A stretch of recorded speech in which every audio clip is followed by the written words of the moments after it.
जय श्री कृष्ण। श्री कृष्ण के स्वरूप में बांसुरी के साथ ही मोर पंख का भी विशेष महत्व है। क्या कभी सोचा है कि श्री कृष्ण अपने मुकुट पर मोर पंख क्यों धारण करते हैं? हमारे धर्म ग्रंथों में इससे संबंधित कई कथाएं प्रचलित हैं।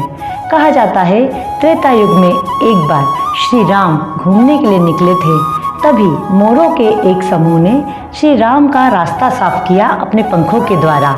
श्री राम ने उन मोरों के स्नेह और भक्ति से प्रसन्न होकर मोरों को यह वरदान दिया था कि द्वापर युग में जब मेरा जन्म होगा तो मैं तुम्हारे इन पंखों को अपने मस्तक पर धारण करूँगा।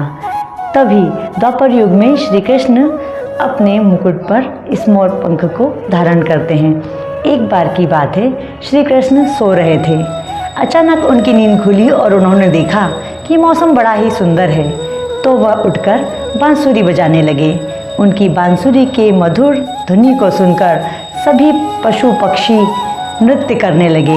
उन्हीं में मोरों का एक झुंड भी था जो बड़े ही मदमस्त होकर नृत्य कर रहा था। श्री कृष्ण की बांसुरी समाप्त होते ही मोरों के राजा ने श्री कृष्ण के पास आकर अपने पंखों को उनके सामने गिरा दिया और कहा कि प्रभु, ये मैं आपको गुरु दक्षिणा स्वरूप भेंट करना चाहता हूँ।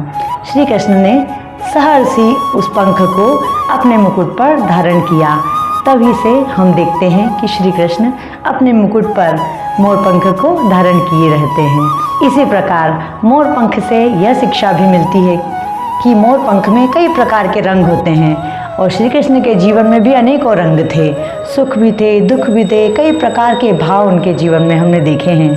इसी प्रकार हम मानव के जीवन में भी कई प्रकार के रंग होते हैं। अब हम उन्हें खुशी से स्वीकार करें या उसको लेकर रोते रहें। अगर हम उन्हें खुशीपूर्वक स्वीकार करेंगे तो वे हमारे लिए मोर पंखों का काम करेंगे और हमारे जीवन में कई प्रकार के रंग ही रंग होंगे।